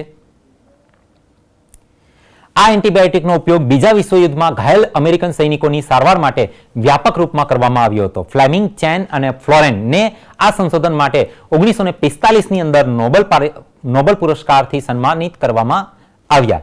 પેનિસિલિન પછી અન્ય એન્ટીબાયોટિક ને પણ અન્ય સૂક્ષ્મજીવોમાંથી મેળવવામાં આવ્યા. પ્લેગ, કાળી ખાંસી, બેટા આ બધા રોગના નામ છે, યાદ રાખી લેશું. રોગના નામ છે પ્લેગ છે, કાળી ખાંસી છે, ડિફ્થેરિયા છે તથા રક્તપિત્ત જેવા ભયાનક રોગો જેને કારણે વિશ્વમાં લાખો લોકો મર્યા છે તેના ઉપચાર માટે પણ એન્ટીબાયોટિક્સ દ્વારા જ થાય છે. આ રોગની સારવારમાં મોટો સુધારો પણ થયો છે. તો આ જોયું આપણે કે કઈ રીતે સૂક્ષ્મજીવો ઔદ્યોગિક ક્ષેત્રે કઈ રીતે ઉપયોગી છે. હવે આપણે વાત કરવાની છે આગળના ટોપિકની, જેનું નામ છે રસાયણો, ઉત્સેચકો અને અન્ય જૈવ સક્રિય અણુઓ. કેટલાક વિશિષ્ટ પ્રકારના રસાયણો જેવા કે કાર્બનિક એસિડ, આલ્કોહોલ તેમજ ઉત્સેચકો વગેરેના વ્યાવસાયિક તથા ઔદ્યોગિક ઉત્પાદનમાં સૂક્ષ્મજીવોનો મોટે પાયે ઉપયોગ થાય છે. જોઈએ કયા કયા રસાયણો છે. જુઓ, એસિડિક ઉત્પાદન માટે આપણી પાસે આ 4 નામ છે, આ તમારે યાદ રાખી લેવાના છે અને નોંધ કરી લેવાની છે. પહેલું નામ છે એ છે એસ્પરજીલસ નાઇઝર. આ ફૂગ છે બેટા, એસ્પરજીલસ, હું 2 વખત બોલું છું આ યાદ રાખવા માટે. એસ્પરજીલસ નાઇઝર આ ફૂગ છે જેમાંથી સાઇટ્રિક એસિડ મળશે આપણને. સાઇટ્રિક એસિડ, કયું એસિડ મળશે? Citric acid. બરોબર, કયું એસિડ મળશે? ફરીથી મારી સાથે, કયું acid? Yes, citric acid. Citric acid જુઓ, હવે આ જે તમને દેખાય છે આ નાઇઝર છે એસ્પરજીલસ નાઇઝર છે આ ફૂગનું નામ. આની અંદરથી આપણને સાઇટ્રિક એસિડ મળવાનું છે. યાદ રાખશું, સાઇટ્રિક એસિડ, એસ્પરજીલસ નાઇઝર. ઓકે, બીજું છે એસિટોબેક્ટર એસિડી. બેક્ટેરિયામાંથી આપણને એસિટિક એસિડ મળવાનું છે. ક્લોસ્ટ્રીડિયમ બ્યુટેરિકમ માંથી આ પણ બેક્ટેરિયા છે, એમાંથી આપણને બ્યુટેરિક એસિડ મળવાનું છે. અને લેક્ટોબેસિલસ બેક્ટેરિયામાંથી આપણને લેક્ટિક એસિડ મળવાનું છે. આ બધાના ચિત્રો આપણને બેટા ટેક્સ્ટબુકમાં નથી આપેલા. તો આ જે છે એસ્પરજીલસ નાઇઝર છે, યાદ રાખી લેજો કારણ કે સ્લાઇડ ઘણા સમય માટે રહેશે નહીં, પરંતુ યાદ રાખી લેજો. આ છે એસ્પરજીલસ નાઇઝર. ડ્રો કરી લેજો, રફ ડ્રો કરી લેજો, ફટાફટ ઝડપથી દોરી લેજો તમારા રફ નોટની અંદર. એસ્પરજીલસ નાઇઝર, આની આકૃતિ આપણને ટેક્સ્ટબુકમાં નથી આપેલી બેટા. આ એસ્પરજીલસ નાઇઝર છે, એ માઇક્રોસ્કોપિક આકૃતિ છે આ એની એસ્પરજીલસ નાઇઝર. ઠીક છે. આ જે છે આ બેક્ટેરિયા, આનું નામ છે એસિટોબેક્ટર એસિડી. આ એસિટોબેક્ટર એસિડી ઝડપથી ફટાફટ નોટમાં ડ્રો કરી લ્યો બેટા, હે, કેટલી વારમાં થઈ જાય. એસિટોબેક્ટર એસિડી છે બેટા આનું નામ. આ બેક્ટેરિયા છે. જ્યારે ડ્રો કરી લેશો તો તમને આ યાદ રાખવામાં સરળતા રહેશે. ઠીક છે. અને આ જે છે ને કેટલા મસ્ત લાગે છે. જો લેક્ટોબેસિલસ બેક્ટેરિયા છે, આપણે દૂધમાંથી દહીં માટે યુઝ કર્યા હતા ને, આ લેક્ટોબેસિલસ બેક્ટેરિયા છે બેટા. ફટાફટ ડ્રો કરી લેજો. આ લેક્ટોબેસિલસ બેક્ટેરિયા છે જે દૂધમાંથી દહીં બનાવવા માટે જવાબદાર છે. એ ઉપરાંત આપણે વાત કરીએ છીએ ઇથેનોલની. તો ઇથેનોલ વ્યાવસાયિક ઉત્પાદન માટે ઈસ્ટ સેકરોમાઇસિસ સેરેવિસી નો ઉપયોગ થાય છે. સૂક્ષ્મજીવો દ્વારા ઉત્સેચકોનું પણ ઉત્પાદન કરવામાં આવે છે. ત્યાર પછી છે આ એક ખાસ સમજવા જેવી બાબત છે બેટા. જુઓ, આપણે ઘણી વખત તમે બેનો છે, આમાંથી જેટલા વિદ્યાર્થી મિત્રો છે એમાંથી ઘણી દીકરીઓ પણ હશે, તો દીકરીઓને ઘણી વખત મમ્મી કહેતા હોય 2 કામ સોંપે ને ત્રીજું કામ સોંપે એટલે કે મારે વાંચવા જવું છે, મારે સાયન્સ ભણવું છે, મારે આ કરવાનું છે ને એને હું કામ કંઈ જતી નથી. પણ બેટા દરેક કામની અંદર સાયન્સ છે. તમે જુઓ, મમ્મીએ વાસણ માંજવાનું કીધું છે ને એની અંદર સાયન્સ છે. તમે વાસણ માંજો છો તો વાસણની અંદર જે ચિકાસવાળું વાસણ છે આપણું, એ જુઓ તો એની અંદર એ ચિકાસ શેનો છે આપણને ખબર છે, એ તેલ અથવા ઘીનો હશે ને. અને તેલ એટલે શું? લિપિડ. આપણે જોઈ ગયા છીએ ધોરણ 11 ની અંદર. તેલ એટલે શું? લિપિડ છે એક પ્રકારનું. અને 11મા ધોરણમાં પાછું આપણે પાચન તંત્રની અંદર ભણી ગયા. શું ભણી ગયા? કે ભાઈ લિપિડનું પાચન કરવા માટે ઉત્સેચક કયો જવાબદાર છે? Yes, lipase. હે ને? હવે જો તમે એ વાસણ છે એને ખાલી પાણીથી સાફ કરી નાખો, શું થશે? નહીં થાય. શું કામે? કારણ કે એની અંદર ચિકાસ રહી જશે. એની અંદર એ જે વાસણ છે એની અંદર પેલું લિપિડ રહી જશે, એ નીકળશે નહીં. પણ એને જ બદલે એ જે વાસણ છે એની અંદર થોડું ડિટર્જન્ટનું પાણી બનાવી અને પછી સાફ કરવા પ્રયત્ન કરો. લો, જુઓ શું થશે. આવું તમે કરેલું જ હશે, હે ને? એ કંઈ મારે કહેવાની જરૂર નથી. આવું તમે કરેલું જ હશે. શું થાય છે? તાત્કાલિક ફટાફટ સાફ થઈ જાય છે અને ચિકાસ પણ રહેતો નથી. શું કામે નથી રહેતો? કારણ એટલું જ બેટા કે એ ડિટર્જન્ટની અંદર આપણે જે પાચન તંત્રની અંદર ભણ્યા છીએ લાઇપેઝ, એ લાઇપેઝ છે, ઉત્સેચક છે. એની અંદર ઇવન લાઇપેઝ નથી બેટા, પ્રોટીએઝ પણ હોય એની અંદર. એની અંદર પ્રોટીએઝ પણ હોય અને એની અંદર એમાઇલેઝ પણ હોય. તો એમાઇલેઝ પણ છે, લાઇપેઝ પણ છે અને પ્રોટીએઝ પણ છે. લિપિડના જો એના ઉપર આપણા કપડાની અંદર ઘણી વખત ડાઘ થઈ જતા હોય છે, તેલના ડાઘ થઈ ગયા હોય છે, તો એ તમે ડિટર્જન્ટની અંદર પલાળી અને પછી ધોઈ કાઢો, નીકળી જાય છે. શું કામ નીકળી જાય છે ભાઈ એ ડાઘ? કારણ કે ડિટર્જન્ટની અંદર શું છે? લાઇપેઝ છે. એટલા માટે ઘણી વખત કાર્બોદિતનો દાગ લાગી ગયો, કાર્બોહાઈડ્રેટનો દાગ લાગી ગયો, જેમ કે ચોખા છે. ચોખાને કારણે આપણા શર્ટની અંદર કે આપણા ડ્રેસની અંદર ક્યારેય ડાઘ લાગી જાય છે તો પણ આપણે એને ડિટર્જન્ટની અંદર ધોઈ કાઢીએ છીએ તો નીકળી આવે છે. શું કામ નીકળી આવે છે? કારણ કે ડિટર્જન્ટની અંદર કાર્બોદિત માટે એનો ઉત્સેચક કયો છે? એમાઇલેઝ એમાં છે. અને ઘણી વખત પ્રોટીનના ડાઘ હોય તો પ્રોટીનના ડાઘ પણ નીકળી આવે છે. તો આ રીતે દરેક કામની અંદર સાયન્સ છે. સાયન્સ વગરની લાઈફ શક્ય જ નથી દીકરા, સાચી વાત કરું તો. એને દરેક જગ્યા, દરેક કામની અંદર વાસણ માંજો છો એમાં પણ સાયન્સ છે, કપડાં ધોવો છો એમાં પણ સાયન્સ છે, એમાં પણ સૂક્ષ્મજીવો છે. અને એની અંદર આપણો દ્રષ્ટિકોણ હોવો જોઈએ કે આ આમ થયું તો કેમ થયું, આ આમ ન થયું તો કેમ ન થયું, એ જોવાનો દ્રષ્ટિકોણ આપણી અંદર કેળવવો જોઈએ. તો આપણે વાત કરીએ છીએ લાઇપેઝની. ફરી પાછા બુક ઉપર આવી જઈએ છીએ. લાઇપેઝની વાત કરીએ છીએ. લાઇપેઝનો ઉપયોગ ડિટર્જન્ટ બનાવવાની અંદર તેમજ લોન્ડ્રીની અંદર, લોન્ડ્રી મીન્સ ધોબી જે જગ્યા ઉપર કામ કરતો એ જગ્યા, એ દુકાન, એને લોન્ડ્રી કહેવાય. લોન્ડ્રીમાં તેલી ડાઘ દૂર કરવામાં આપણે એનો ઉપયોગ કરીએ છીએ લાઇપેઝનો. આપણી ટેક્સ્ટબુકમાં માત્ર એકલો લાઇપેઝ જ આપેલો છે, પરંતુ તમે ડિટર્જન્ટનું કન્ટેન્ટ વાંચજો, એની અંદર પ્રોટીએઝ અને એમાઇલેઝ પણ તમને જોવા મળશે. અમુક ડિટર્જન્ટની અંદર, અમુકમાં નહીં પણ જોવા મળે. ઘરે કાઢવામાં આવેલ ફળોના રસ કરતાં બજારમાં બોટલમાંના પેક કરેલા ફળોના રસ વધુ સાફ હોય છે. શું કામે સાફ હોય છે? 2 વસ્તુને કારણે સાફ હોય છે. એક છે પેક્ટિએઝ અને બીજું છે પ્રોટીએઝ. હવે શું થાય છે બેટા? જો આપણે જે ઘરે રસ કાઢીએ એ રસ તમે જોયો હશે, જોયો ને? એને આપણે ગ્લાસની અંદર ભરીએ, ગ્લાસની અંદર, તો શું થાય? એની અંદર ઝીણા ઝીણા આમ કંઈ રેસા જેવું તરતું હોય એવું લાગે. એ તંતુ છે, હે ને? એ પેક્ટિનના તંતુ છે. અને પેક્ટિનના તંતુ છે તો એનું પાચન કરવા માટે આપણે ઉત્સેચક કયો જરૂર પડશે? પેક્ટિએઝ, હે ને? અને બીજા સૂક્ષ્મ કણો સ્વરૂપે હશે એ પ્રોટીન હશે. તો પ્રોટીનનું પાચન કરવા માટે કયા ઉત્સેચકની જરૂર પડે આપણે? પ્રોટીએઝ, બરોબર? તો પેક્ટિએઝ અને પ્રોટીએઝ આ 2 ઉત્સેચકો એવા છે કે જો તમે તમારા ઘરે પણ જે તમે સંતરાનો જ્યુસ બનાવો છો, એ સંતરાના જ્યુસની અંદર તમે એ 2 ઉત્સેચકોને નાખી દેશો તો પેલા ઝીણા ઝીણા જે તંતુઓ તરે છે, પેક્ટિનના બનેલા જે તંતુઓ તરે છે, એ પાચન થઈ જશે. પાચિત થઈ જશે અને એ વિલીન થઈ જશે, એ રસની અંદર ભળી જશે, દેખાશે નહીં આપણને. એટલા માટે જ આપણે જ્યારે માર્કેટમાંથી કોઈ રસ લઈ આવીએ છીએ, પછી એ સંતરાનો હોય કે મોસંબીનો હોય કે જે પણ હોય, XYZ જે પણ રસ છે એ એકદમ આપણને ક્લિયર દેખાય છે. મિરિન્ડાની અંદર છે કે મેંગોનો જે પણ જ્યુસ મળે છે માર્કેટની અંદર, એની અંદર આપણને કેવું દેખાય? એકદમ ક્લીન દેખાય છે. જ્યારે આપણે ઘરે બનાવીએ તો એની અંદર ઘણા બધા રેસા દેખાય છે. તો એની પાછળનું કારણ શું છે? આપણા બે ઉત્સેચકો, પેક્ટિએઝ અને પ્રોટીએઝ. હે ને? તો માર્કેટની અંદર જે ઔદ્યોગિક ક્ષેત્રની અંદર આપણે એનો ઉપયોગ કરીએ છીએ કે રસની અંદર આ બે ઉત્સેચકો નાખી દઈએ છીએ એટલે પેલા તંતુઓ કે પ્રોટીનના નાના નાના કણો આપણને જોવા મળતા નથી. અને આપણા ઘરની અંદર આપણે એનો ઉપયોગ નથી કરતા, માટે આપણને એક કણો જોવા મળે છે. એટલો જ ફરક છે. જો ટેક્સ્ટબુકની અંદર પણ આ બે નામ છે, જુઓ અને અંડરલાઈન કરો. જુઓ બેટા, કયા બે નામ છે?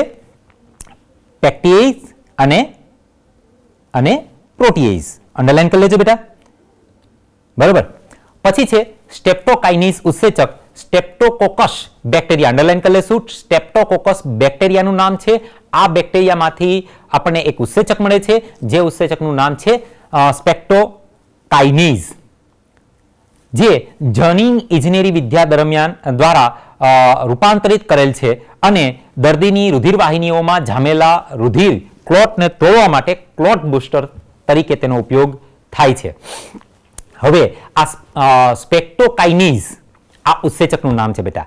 સ્પેક્ટોકોકસ બેક્ટેરિયામાંથી મળે છે, જોજો. અને ક્લોટ બુસ્ટર તરીકેનો ઉપયોગ થાય છે. હવે આ ક્લોટ બુસ્ટર એટલે શું? જ્યારે આપણે વધુ ચરબીયુક્ત ખોરાક લઈએ એટલે એ ચરબીની અંદર રહેલો એનો એક ઉપજ એટલે કોલેસ્ટેરોલ, એ કોલેસ્ટેરોલ આપણી રુધિરવાહિનીઓમાં જમા થવાનું શરૂઆત થઈ જાય. આપણી રુધિરવાહિનીની અંદરની જે દિવાલ છે એની અંદર એ જમા થવાનું શરૂઆત થાય અને ત્યાં આ રીતે આમ એક શૃંગ ઉત્પન્ન કરે, જેને આપણે પ્રવર્ધ કહીએ છીએ. પ્રવર્ધ રૂપે ઉત્પન્ન થાય. હવે આપણી ધમનીઓ તો કેવી છે? નળાકાર છે. આ નળાકાર ધમનીની અંદર પ્રવર્ધ ઉત્પન્ન થશે એટલે શું થશે? આ ધમનીનો વ્યાસ ધીરે ધીરે ધીરે ધીરે નાનો થવા લાગશે. ધીરે ધીરે નાનો થશે, પેલો પ્રવર્ધ મોટો થશે અને આ જે પ્રવર્ધ બને છે, કોલેસ્ટેરોલનો જે પ્રવર્ધ બને છે, ચરબીનો જે પ્રવર્ધ બને છે, એને ક્લોટ તરીકે ઓળખવામાં આવે છે. સ્પેક્ટોકાઇનીઝ છે, સ્પેક્ટોકાઇનીઝ જે બેક્ટેરિયામાંથી આપણને મળે છે, આ સ્પેક્ટોકાઇનીઝ શું કરે છે? તો એ શું કરશે? પેલો જે ક્લોટ છે, ક્લોટ એને તોડી નાખે. ક્લોટ એટલે પેલું જે કોલેસ્ટેરોલનો જમા થયેલો પ્રવર્ધ, સમજાય છે? કોલેસ્ટેરોલનો જમા થયેલો, આપણી ધમનીની અંદર કોલેસ્ટેરોલનો જમા થયેલો જે પ્રવર્ધ છે એ પ્રવર્ધને તોડી નાખે છે. એ પ્રવર્ધને તોડી નાખે એટલે ધમની ખુલ્લી થઈ જાય. એટલા માટે એને ક્લોટ બુસ્ટર તરીકે ઓળખવામાં આવે છે. આવું ક્યાં થાય છે? ખાસ કરીને જો આ ક્લોટને ન તોડવામાં આવે બેટા તો શું કરવું પડશે? યસ, ECG કરવું પડે, હાર્ટ એટેક આવી શકે અને હાર્ટનું આપણે ઓપરેશન પણ કરવું પડે, કારણ કે એની અંદર જે ધમનીઓ છે, જે શિરાઓ છે, એની અંદર આ ક્લોટ જમા થઈ ગયો હોય છે અને જો એ ક્લોટને નહીં તોડવામાં આવે તો બેટા હાર્ટ એટેક પણ થઈ શકે છે. એટલે જો કેટલું ખતરનાક છે આ વસ્તુ. ક્લોટ કેટલો ખતરનાક છે અને આ ક્લોટને તોડવા માટે આપણને સ્ટેપ્ટોકોકસ કામ આવે છે. સ્પેક્ટોકોકસ એ બેક્ટેરિયા છે. આપણને એમ થાય કે બેક્ટેરિયા અને વાયરસ તો આપણા દુશ્મન. નહીં બેટા, આ બેક્ટેરિયા અને વાયરસ છે એ બધા આપણા દુશ્મન નથી. આ સ્પેક્ટોકોકસ છે બેક્ટેરિયા, જો એમાંથી સ્પેક્ટોકાઇનીઝ મળે છે, આ સ્પેક્ટોકાઇનીઝ જે લાખો રૂપિયાને જે દવામાં જાય છે સ્ટેઇન મુકાવવા માટે, એ સ્ટેઇન ન મુકાવવું પડે. જ્યારે સ્પેક્ટોકાઇનીઝનો આપણે ઉપયોગ કરીએ છીએ ત્યારે શું થાય છે? એ પેલા ક્લોટને તોડી નાખે એટલે ક્લોટ બુસ્ટર કહેવામાં આવે છે. કયું? સ્પેક્ટોકાઇનીઝ. બરોબર, અંડરલાઈન કરી લો. જુઓ, સ્પેક્ટોકાઇનીઝ ક્લોટ બુસ્ટર તરીકે તેનો ઉપયોગ થાય છે, જે એવા દર્દીઓ માટે ઉપયોગી છે જેમને હૃદયની વાહિનીઓ જામ થવાને કારણે હાર્ટ એટેક થવાની સંભાવના હોય છે. ઠીક છે, આ સ્પેક્ટોકોકસ બેક્ટેરિયા છે બેટા, જોઈ શકાય છે. ફટાફટ આકૃતિ ડ્રો કરી લેજો. આપણી ટેક્સ્ટબુકમાં બેટા આકૃતિ નથી આપેલી. સ્પેક્ટોકોકસ બેક્ટેરિયા છે, આખી એની ચેઇન છે સ્પેક્ટોકોકસ બેક્ટેરિયાની, અને આ બેક્ટેરિયાની અંદરથી આપણને સ્પેક્ટોકાઇનીઝ નામનો આપણને એક ઉત્સેચક મળે છે. ત્યાર પછી એક ફૂગ છે. ફૂગ છે જેનું નામ છે ટ્રાઇકોડર્મા પોલિસ્પોરમ. આ એક ફૂગ છે, એની અંદરથી આપણને સાયક્લોસ્પોરિન મળે છે. હવે આ સાયક્લોસ્પોરિન શું છે? આ ટ્રાઇકોડર્મા પોલિસ્પોરમમાંથી સાયક્લોસ્પોરિન મળે છે. સાયક્લોસ્પોરિન એવું રસાયણ છે બેટા કે જે આપણા શરીરની રોગ પ્રતિકારક શક્તિને કાં તો બંધ કરી નાખે અથવા મંદ કરી નાખે. હવે તમને એમ થાય કે સર તો જો રોગ પ્રતિકારક શક્તિને બંધ કરી દેવાની અથવા મંદ કરી નાખવાની તો રોગનો અંદર આપણે ઘૂસી જાય. કરવું પડે બેટા ક્યારેક ક્યારે કરવું પડે છે. આવી સિચ્યુએશન ક્યારે ઉત્પન્ન થાય છે? જ્યારે કોઈ પણ વ્યક્તિના અંગનું ટ્રાન્સપ્લાન્ટ કરવામાં આવે, એટલે કે કિડની એક કાઢી નાખી, બગડી ગઈ છે કિડની, એ બગડી ગયેલી કિડનીને કાઢો અને નવી કિડની એની જગ્યાએ ફિટ કરો છો. હૃદય ઘણી વખત ટ્રાન્સપ્લાન્ટ કરવામાં આવે છે, કિડની ટ્રાન્સપ્લાન્ટ કરવામાં આવે છે, લીવર ટ્રાન્સપ્લાન્ટ કરવામાં આવે છે. ત્યારે શું થાય છે? આપણું શરીરનું રોગ પ્રતિકારક તંત્ર છે એ એટલું તાકાતવાળું છે કે બીજા ગમે તેટલું નજીકનો વ્યક્તિ હશે આપણો, એના કિડની પણ આપણા શરીરમાં જ્યારે એડ કરવામાં આવશે ત્યારે આપણું શરીર એને ના પાડી દેશે. આપણું શરીર એનો પ્રતિકાર કરશે. આપણું શરીર એને આપણા શરીરની અંદર એડજસ્ટ નહીં થવા દે એ કિડનીને અથવા લીવરને અથવા તો હૃદયને, જે અંગનું આપણે ટ્રાન્સપ્લાન્ટ કરીએ છીએ એનું, હે ને? તો એવા સમયે આ રસાયણ આપણને કામ આવશે. ફૂગમાંથી મળતું આ રસાયણ છે એ આપણને કામ આપશે. આપણે શું કરશું? એ રસાયણ દ્વારા આપણે આપણા શરીરની રોગ પ્રતિકારક શક્તિને થોડા સમય માટે મંદ કરી નાખશું. થોડા સમય માટે આપણે એને શું કહેવાય, આપણે કહીએ ને કે માણસને બેભાન કરી નાખ્યો, એટલે થોડાક સમય માટે બંધ થઈ ગયો બોલતો. એ રીતે આપણે આપણા શરીરની રોગ પ્રતિકારક શક્તિને થોડા સમય માટે મંદ કરી નાખશું અને પેલું આપણે અંગ છે એ આપણા શરીરમાં ફિટ કરી દેશું. એ અંગ આપણા શરીરમાં ફિટ થઈ જશે. આપણા શરીરની અંદર એ બરોબર કામ કરવાનું ચાલુ કરી દેશે. આપણા શરીર સાથે એડજસ્ટમેન્ટ કરી લેશે. આપણા શરીર સાથેનું ટ્યુનિંગ મસ્ત આવી જશે. પછી આપણી રોગ પ્રતિકારક શક્તિ હતી એવી ને એવી, હે ને? તો આ રસાયણ અંડરલાઈન કરી લ્યો બેટા. આ રસાયણનું નામ શું છે? સાયક્લોસ્પોરિન. ટ્રાઇકોડર્મા પોલિસ્પોરમ નામની ફૂગમાંથી મળે છે સાયક્લોસ્પોરિન. દર્દીઓના અંગ પ્રત્યારોપણ એટલે ઓર્ગન ટ્રાન્સપ્લાન્ટ, અંગ પ્રત્યારોપણમાં પ્રતિકારકતા ઘટાડનાર એટલે આપણી રોગ પ્રતિકારક શક્તિને ઘટાડનાર ઘટક તરીકે વપરાય છે. રુધિરમાં કોલેસ્ટેરોલનું પ્રમાણ ઘટાડવા સ્ટેટિન્સ વાપરવામાં આવે છે અને આ સ્ટેટિન્સ એ દવાનું નામ છે બેટા, એ રસાયણનું નામ છે સ્ટેટિન્સ. એ રસાયણ આમ તો ઘણી બધા રસાયણો ભેગા થઈને બને સ્ટેટિન્સ, પણ આપણે એટલું જ યાદ રાખશું બેટા કે સ્ટેટિન્સ એ રસાયણ છે અને એ મેળવવામાં આવે છે એક ઈસ્ટમાંથી જેનું નામ છે મોનાસ્કસ પુર્પુરિયસ. હવે આ મોનાસ્કસ પુર્પુરિયસમાંથી આ સ્ટેટિન્સ મેળવ્યું આપણે. એ કોલેસ્ટેરોલના સંશ્લેષણ માટે જવાબદાર ઉત્સેચક સ્પર્ધા નિગ્રાહકની જેમ કાર્ય કરે છે. હવે આ સ્પર્ધા નિગ્રાહક એટલે શું? આ એક શબ્દ સમજ્યા જેવો છે, આપણા માટે થોડોક નવો છે. જો સ્ટેટિન્સ શું કામ કરશે? જ્યારે સમજો બેટા, જ્યારે લિપિડમાંથી કોલેસ્ટેરોલનું નિર્માણ થતું હશે ત્યારે લિપિડના ઉત્સેચકો, લિપિડમાંથી કોલેસ્ટેરોલ બનાવવા માટે જવાબદાર ઉત્સેચકો હશે, એ ઉત્સેચકો જેવું જ આ સ્ટેટિન્સ છે. જે ઉત્સેચકો લિપિડમાંથી કોલેસ્ટેરોલનું નિર્માણ કરે છે એ જે ઉત્સેચકો છે એ ઉત્સેચકો જેવું જ આપણું સ્ટેટિન્સ છે. એટલે એ શું કરશે? એ ઉત્સેચકોને કામ નહીં કરવા દે, એની જગ્યાએ પોતે કામ કરશે અને એ કામ કરશે એટલે કોલેસ્ટેરોલ બનશે નહીં. એ શરીરમાં કોલેસ્ટેરોલ નહીં બનવા દે. કોણ? સ્ટેટિન્સ. શું નામ છે? મોનાસ્કસ પુર્પુરિયસ. અંડરલાઈન કરી લેજો બેટા. મોનાસ્કસ પુર્પુરિયસ નામની આ ઈસ્ટ છે. આ ઈસ્ટમાંથી આપણે જે રસાયણ મેળવીએ છીએ રસાયણનું નામ છે સ્ટેટિન્સ અને એ સ્ટેટિન્સ એવું છે કે જે કોલેસ્ટેરોલના સંશ્લેષણ માટે જે ઉત્સેચકો છે જવાબદાર, એ ઉત્સેચકોને કામ નહીં કરવા દે અને એની જગ્યાએ પોતે ફિટ થઈ જશે અને એને કામ કરતા રોકશે એટલે કોલેસ્ટેરોલ બનશે નહીં. આ મોનાસ્કસ પુર્પુરિયસ છે, તમે જોઈ શકો છો. આ રીતે એનો પાવડર બનાવવામાં આવે છે અને પાવડર બનાવી અને મોનાસ્કસ પુર્પુરિયસ આ સ્ટેટિન્સ છે એ સ્ટેટિન્સ માર્કેટની અંદર અવેલેબલ આપણને પાવડર સ્વરૂપે જ છે બેટા.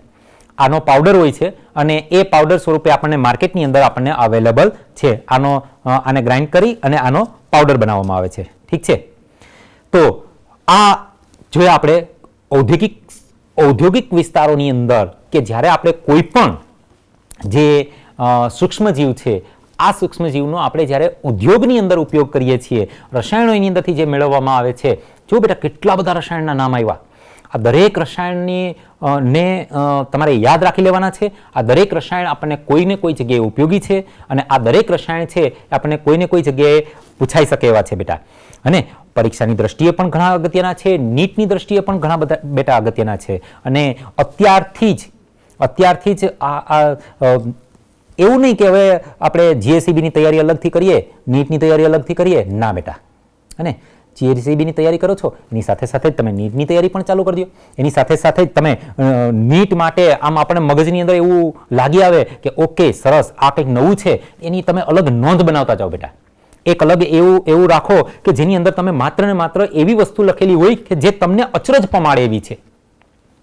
સારી નવી વસ્તુ એટલે શું? તમને અચરજ પમાડે એવી છે, તમને કંઈક નવું જાણવા મળ્યું એમાંથી, એવી જે વસ્તુ તમને લાગે એની એક અલગ નોંધ બનાવતા. આની અંદર આપણે કેટલા બધા સૂક્ષ્મજીવ અને એની અંદરથી મળતા આપણે કેટલા બધા રસાયણોની ચર્ચા કરેલી છે. તો આ જે રસાયણોની ચર્ચા કરેલી છે અને સૂક્ષ્મજીવોના નામ છે એ આપણા માટે કંઈક અંશે નવા છે બેટા. આપણે આગળ ભૂતકાળની અંદર 11મા ધોરણની અંદર, હા 9મા 10માની અંદર કદાચ આમાંથી અમુક આવી ગયા છે, પરંતુ એના રસાયણો તો આવ્યા જ નથી બેટા.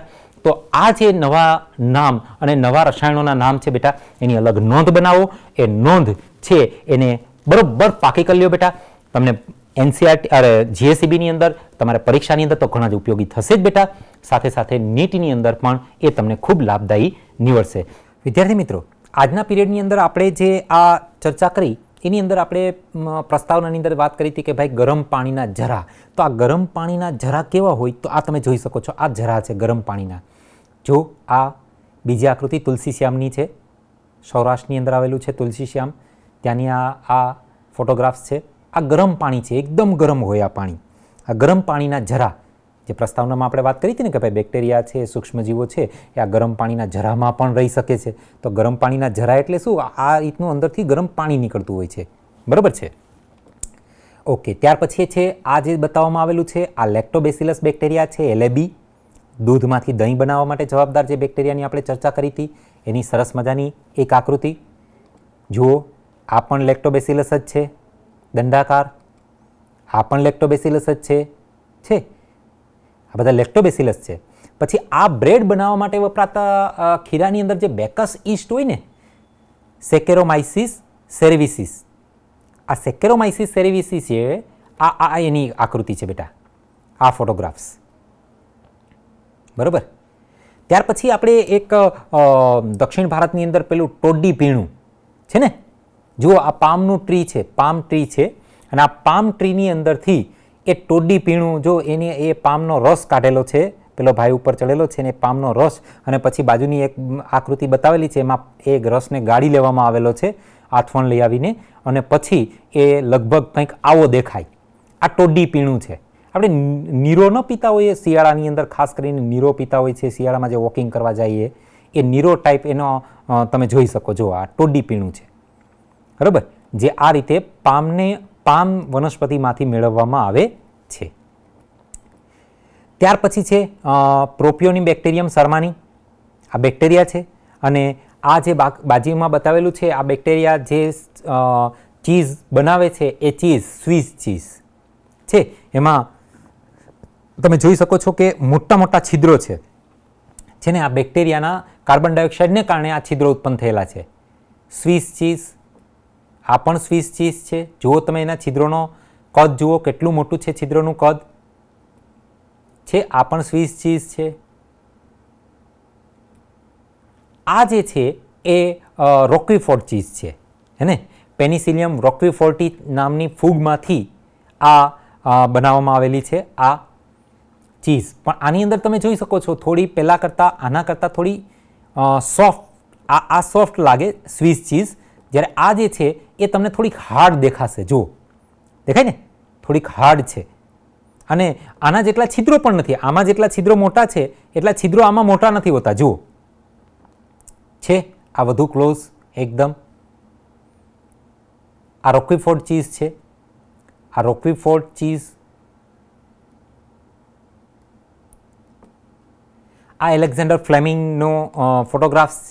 આપણને ખબર છે એલેક્ઝાન્ડર ફ્લેમિંગ કે જેણે સ્ટેફેલોકોકાઈ બેક્ટેરિયાના ઉપર પ્રયોગ કરતા હતા અને અચાનક જ એને પેનિસિલિયમ, આ સ્ટેફેલોકોકાઈ બેક્ટેરિયા છે, આ બેક્ટેરિયા તમે જોઈ શકો છો. આ એનો માઇક્રોસ્કોપિક વ્યૂ છે. અને આ પેનિસિલિયમ નોટેટમ ફૂગ, આ પેનિસિલિયમ નોટેટમ છે. જો આ પેનિસિલિયમ નોટેટમ ફૂગ છે, બરાબર, કે જે છે એ આ સ્ટેફાઇલોકોકાઈ બેક્ટેરિયા ઉપર પડી ગયા અને એની વૃદ્ધિને અટકાવી દીધી હતી, અને એના કારણે પછી આના ઉપરથી એન્ટીબાયોટિકની શોધ થઈ. કોણે કરી હતી? આ ભાઈ એટલે કોણ? એલેક્ઝાન્ડર ફ્લેમિંગે એની શોધ કરી હતી. બરાબર છે, ક્લિયર? ત્યાર પછી આ પ્લેગની અંદર આ રીતનું હાથ પગની અંદર આ રીતના, અને એના માટે જવાબદાર બેક્ટેરિયા.